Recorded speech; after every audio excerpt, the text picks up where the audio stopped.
Do you hear that? Hi hello friends, welcome to my channel. నేను మీ ఆహా cooking with రోజా. ఈరోజు ఒకే పిండితో 4 రకాల ఈవినింగ్ స్నాక్స్ అయితే చేసుకోవచ్చు. చాలా టేస్టీగా ఉంటాయి. డిఫరెంట్ రెసిపీస్ మన పిల్లలు కానీ ఇంట్లో వాళ్ళందరూ కూడా చాలా ఇష్టంగా తింటారు. ఎలా చేసుకోవాలో చూపిస్తాను. ఫస్ట్ అయితే సవారీ అంటారు. మసాలా సవారీ ఎలా చేసుకోవాలో చూపిస్తాను. ఇక్కడ 1 కప్పు పూరి పిండి, 1 కప్పు మైదా అయితే తీసుకున్నాను. ఒక బౌల్ తీసేసుకొని ఇక్కడ 1 కప్పు మైదా అలాగే 1 కప్పు పూరి పిండి అయితే చేసుకోవాలి. ఈ క్వాంటిటీలో చేసుకుంటే టేస్ట్ బాగుంటుందన్నమాట. 2 సమానంగా తీసుకోవాలి. తీసుకున్న తర్వాత సన్నగా కట్ చేసుకున్న కొత్తిమీర, కరివేపాకు అలాగే రుచికి తగ్గట్టుగా మిర్చి పౌడర్, సాల్ట్ కూడా యాడ్ చేసేసుకోవాలి. చిటికెడు పసుపు అలాగే 1/2 టేబుల్ స్పూన్ అల్లం వెల్లుల్లి పేస్ట్ వేసేసి ఈ మిశ్రమాన్ని మొత్తం మనం మంచిగా మిక్స్ చేసేసుకోవాలన్నమాట. ఇలా మిక్స్ చేసేసుకున్న తర్వాత కొద్దిగా వాటర్ అనేది యాడ్ చేస్తూ ఈ పిండిని మనం కొంచెం చపాతీ పిండి లాగా రెడీ చేసేసుకోవాలి. రెడీ చేసిన తర్వాత పిండిని ఒక 10 నిమిషాల పాటు మనం నాననివ్వాలి. అలా నానితే మనకి సవారీ అనేది చక్కగా వస్తుంది. ఇట్లా రెడీ అయితే చేసేసుకోవాలన్నమాట. ఒక బౌల్ పెట్టి ఒక 10 నిమిషాలు అయితే రెడీ పెట్టేస్తాను. ఒక 10 నిమిషాల తర్వాత తీసి చూస్తే మనకి సవారీ అనేది పిండి అనేది చక్కగా నానుతుందన్నమాట. చూస్తున్నారా, ఇక్కడ పిండి అయితే నానింది. ఇప్పుడు ఇలా తీసుకొని పిండిని ఒకసారి మంచిగా ప్రెస్ చేస్తూ మంచిగా కలుపుకోవాలన్నమాట.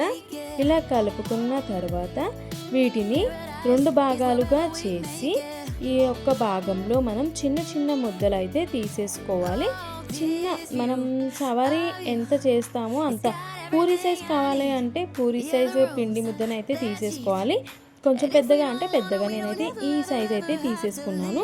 ఇలా ముద్దలుగా చేసేసి హ్యాండ్కి కొద్దిగా ఆయిల్ అనేది అప్లై చేసేసి ఈ పిండి ముద్దని మంచిగా ఇట్లా రౌండ్గా చేసి ప్రెస్ చేసుకుంటూ మనం ఇలా ప్లేట్లో రెడీ పెట్టేసుకోవాలన్నమాట. మనం చేసే టైంలో అన్నీ ఈజీగా తొందరగా చేసుకోవచ్చు.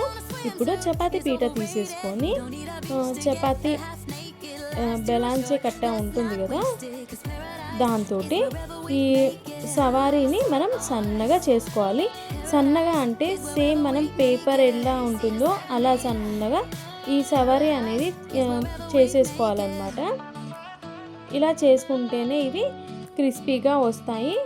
చూస్తున్నారా, ఈ విధంగా సన్నగా అయితే మనం తాల్చుకోవాలన్నమాట. ఇలా నెక్స్ట్ ఇంకోటి కూడా చేస్తున్నాను. ఒకవేళ మీకు పిండి అద్దుకోవడం ఇష్టం లేదు అనుకోండి, ఆయిల్ కూడా అద్దుకొని మనం ఈ సవారీ పూరిని రెడీ చేసేసుకోవచ్చు అన్నమాట. ఇట్లా సన్నగానే చేయాలి. ఒకవేళ మీకు సవారీ అనేది కొంచెం మెత్తగా తీసుకోవాలి అనిపిస్తే మనం కొంచెం పూరీలాగా చేసుకొని కూడా తీసుకోవచ్చు అనమాట. ఈ విధంగా నేనైతే సవారీలన్నిటిని రెడీ చేసేసుకున్నాను. ఇప్పుడు ఆయిల్లో డీప్ ఫ్రై చేసేసుకోవాలి. ఇవి క్రిస్పీగా అయ్యేంత వరకు వీటిని మనం గోలించుకోవాలన్నమాట. ఇలా ముంగట గోలించిన తర్వాత వెనక సైడ్ కూడా మనం గోలించుకోవాలి. ఇవి గోల్డెన్ బ్రౌన్ కలర్ అయితే రావాలి. కలర్ అయితే పక్కా చేంజ్ అవుతుందన్నమాట. కలర్ అయితే పక్కా చేంజ్ అయిన తర్వాతనే వీటిని ఒక ప్లేట్లోకి సర్వ్ చేసేసుకోవాలి. సర్వ్ చేసేసుకున్న తర్వాత ఒకవేళ పిల్లలు కానీ ఎవరైనా కానీ ఇలాగే అయినా తీసుకోవచ్చు సవారీ అనేది. ఒకవేళ ఇష్టం లేదు అనుకోండి, నెక్స్ట్ ఎలా చేయాలో చూపిస్తాను. స్కిప్ చేయకుండా వాచ్ చేసేయండి. ఇలా నెక్స్ట్ సవారీ కూడా మనం ఆయిల్లో ఫ్రై చేసేసుకోవాలి. క్రిస్పీగా వస్తాయన్నమాట. నేను చెప్పాను కదా కలర్ అయితే చేంజ్ అవుతుందని. ఇలా కలర్ చేంజ్ అవుతుంది, క్రిస్పీగా వస్తాయన్నమాట. మనకి సవారీ అయితే రెడీ అయిపోయాయి. ఇప్పుడు వీటిని దహి పాపడ్ లెక్క ఎలా చేసుకోవాలో చూపిస్తాను. ఇక్కడ దహి అంటే పెరుగు. ఈ పెరుగుని నేను ఒక బౌల్లో అయితే వేసేసుకున్నాను. కొంచెం వాటర్ కూడా యాడ్ చేసుకోవాలి. సాల్ట్ కూడా యాడ్ చేసేసి కొంచెం థిక్నెస్ కన్సిస్టెన్సీ ఉండే వరకు పెరుగుని మనం చూసుకోవాలన్నమాట. కొద్దిగా వాటర్ అయితే యాడ్ చేసుకోవాలి. ఎందుకంటే సవారీ అనేది మనం పెరుగులో డిప్ చేస్తాం కాబట్టి కొంచెం థిక్నెస్గానే ఉండాలి మనకి.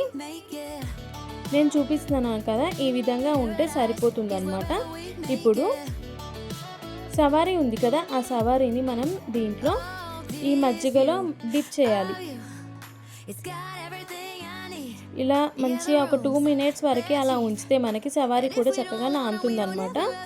ఈవినింగ్ స్నాక్స్లో ఇట్లా వెరైటీ చేసుకుంటే చాలా ఇష్టంగా తింటారు ఇంట్లో వాళ్ళైనా మనమైనా. పిల్లలు కూడా ఇంకా ఇష్టంగా తింటారనమాట. చూసినారా, ఇలా డిప్ చేసిన తర్వాత దాన్ని ఒక ప్లేట్లోకి సర్వ్ చేసేసుకోవాలి. ఇది సర్వ్ ఎలా చేసుకోవాలో చూపిస్తాను. ఇంకో సవారీ కూడా నేను డిప్ చేసి తీసుకున్నాను అనమాట. ఇప్పుడు ఒక బౌల్లో కారం ఉప్పు కలిపి పెట్టుకోవాలి. ఇలా పెట్టుకున్న తర్వాత మనం సవారీ పైన కొద్దిగా కారం అనేది వేసేసుకోవాలి. వేసుకున్న తర్వాత సన్నగా కట్ చేసుకున్న టమాటోస్ అలాగే ఆనియన్స్ ఇవన్నీ కూడా వేసేసుకోవాలి. అలాగే క్యారెట్ తురుము కూడా వేసుకోవచ్చు, బీట్రూట్ తురుము, కీరా, కొత్తిమీర ఇవన్నీ వేసేసుకొని మనం ఈవినింగ్ స్నాక్స్లా తీసుకుంటే దహీ పాపడ్ అనేది మనకి రెడీ అయిపోతుంది. ఎంతో ఇష్టమైన ఈజీ అయిన దహీ పాపడ్ అయితే రెడీ అయిపోయింది. మీరు కూడా ట్రై చేసి కామెంట్ బాక్స్లో చెప్పండి. ఇప్పుడు కట్లెట్ చాట్ ఎలా చేయాలో చూపిస్తాను. ఇక్కడ నేను బఠానీ అయితే నైటే నానబెట్టి పెట్టుకున్నాను అనమాట. ఒక 18 అవర్స్ వరకు అయితే నేను ఈ శనగలని ఇలా నానబెట్టి పెట్టాను. మంచిగా నానినాయి. ఇక్కడ పొట్టు కూడా లేసిందనమాట. ఈ పొట్టు కూడా లేసిపోతుంది. లేసిన తర్వాత ఈ పొట్టునంతా తీసేసి వాటర్ అన్నీ వంపేసిన తర్వాత ఈ బఠానీని కుక్కర్లోకి షిఫ్ట్ చేసేసుకోవాలి. ఇది కట్లీస్ బఠానీ అంటారు దీన్ని. ఇలా షిఫ్ట్ చేసుకున్న తర్వాత దీంట్లో ఒక పెద్ద సైజ్ పొటాటో కూడా నేను పొట్టు తీసి వాష్ చేసి కట్ చేసి వేసుకున్నాను. కట్ చేసి వేసి తొందరగా ఉడుకుతుంది అనమాట. అలాగే దీంట్లో బఠానీ ఎంత ఉన్నాయో దానికి తగ్గట్టుగా సాల్ట్ కూడా యాడ్ చేసుకోవాలి. అలాగే పసుపు కూడా యాడ్ చేసుకోవాలి. సాల్ట్ పసుపు వేస్తే బఠానీ ఉడకదు అనుకుంటారు, కానీ ఉడుకుతుంది, మంచిగా ఉడుకుతుందండి. No problem. సాల్ట్ పసుపు అనేది యాడ్ చేసేసుకొని ఒక 6 నుంచి 7 విజిల్స్ వచ్చే వరకు మనం దీన్ని మీడియం ఫ్లేమ్లో పెట్టుకొని మనం కుక్కర్ అయితే ఉడికించుకోవాలన్నమాట. బఠానీ కొంచెం ఉడకడానికి టైం అయితే పడుతుంది కాబట్టి 6 నుంచి 7, ఇంకా ఉడకకపోతే ఇంకొక 2 విజిల్స్ తీసుకున్న మనకి బఠానీ అనేది చక్కగా ఉడికిపోతుంది. ఇక్కడ విజిల్ మొత్తం వెళ్ళిన తర్వాతనే నేను కుక్కర్ అయితే ఓపెన్ చేశాను. చూస్తున్నారా, బఠానీకి ఉన్న పొట్టు కూడా పైకి లేస్తుంది అనమాట. ఆ పొట్టు అంతా తీసేయచ్చు. ఇక్కడ ఉడికిన పొటాటోస్ కూడా నేను ఒక బౌల్లోకి తీసేసుకుంటున్నాను అనమాట. ఇప్పుడు స్టవ్ వెలిగించి మనం చపాతీ కాల్చుకుంటాం కదా, ఆ పెంక అయితే పెట్టాను అనమాట. కట్లీస్ దీనిపైన చేస్తేనే టేస్టీగా వస్తుంది అనమాట. కొద్దిగా ఆయిల్ అయితే యాడ్ చేసేసి దీంట్లో సన్నగా కట్ చేసుకున్న టమాటోస్ అలాగే తురిమిన క్యారెట్ కూడా యాడ్ చేసేసి ఒకసారి వీటిని మిక్స్ చేసేసుకుంటున్నాను. ఇవి మంచిగా మిక్స్ చేసిన తర్వాత మనం ఇప్పటిదాకా ఉడికించుకున్న పొటాటో ఉంది కదా, ఈ పొటాటోని కూడా నేను ఇక్కడ యాడ్ చేసేసి స్మాషర్ ఉంటుంది కదా, స్మాషర్ తోటి ఇలా మంచిగా స్మాష్ చేసేసుకోవాలి. మనం ఇక్కడ టమాటో క్యారెట్ తురుము వాటికి తగ్గట్టుగా మిర్చి పౌడర్ సాల్ట్ అయితే యాడ్ చేసేసుకోవాలి. కొద్దిగా ధనియాల పొడి కూడా యాడ్ చేసేసుకొని వీటిని మంచిగా మిక్స్ చేసేసుకున్న తర్వాత మనం ఇంతకుముందు ఉడికించుకున్న కట్లెట్ బఠానీ ఉంది కదా, ఈ బఠానీ ఇక్కడ మనం యాడ్ చేసేసుకోవాలి. నేను ఇది మొత్తం ఒకసారి యాడ్ చేసేస్తున్నాను అనమాట. ఇలా యాడ్ చేసేసుకోవాలి. లో ఫ్లేమ్లో పెట్టుకొని దీన్ని కొంచెం స్మాషర్ తోటి స్మాష్ చేసేసుకుంటే మనకి బఠానీ అనేది చక్కగా ఉడికిపోతుంది అనమాట. ఇలా ఉడికిన తర్వాత నేను కొంచెం బఠానీ అయితే సపరేట్ చేశాను అనమాట. ఇలా కొంచెం బఠానీని నేను కట్లెట్గా చేస్తున్నాను అనమాట. కట్లెట్ అంటే ఇక్కడ బఠానీ ఉడికిన తర్వాత మనం సవారీ పాపడ్ ఉంది కదా, ఆ సవారీ పాపడ్ని ఇక్కడ కట్లెట్ పైన చుంచి వేసేసేయాలి. చుంచి వేసిన తర్వాత ఇది ఒకసారి మంచిగా కలుపుకోవాలి. కట్లెట్ పాపడ్ అయితే మనకి రెడీ అయిపోతుంది అనమాట. చూస్తున్నారా, ఎంతో ఈజీగా రెడీ అయిపోయింది. ఒకే రెసిపీతో ఎన్ని రకాలు ఈజీగా చేసుకోవచ్చు అనమాట. ఇలా ఒక బౌల్లోకి కట్లెట్ అయితే మనం తీసేసుకొని సన్నగా కట్ చేసుకున్న టమాటో, తురిమిన క్యారెట్, ఆనియన్స్, కొత్తిమీర అలాగే దహి పెరుగు కూడా వేసేసుకోవచ్చు. ఇలా వేసేసుకొని పిల్లలకి ఇస్తే ఎంతో ఇష్టంగా తింటారనమాట. ఇప్పుడు సవారీ పాపడ్ పైన కట్లెట్ చాట్ ఎలా చేసుకోవాలో చూపిస్తాను. ఇక్కడ మనం కట్లెట్ ఉంది కదా, ఈ కట్లెట్ ఇలాగే ఉంచుకోవాలి.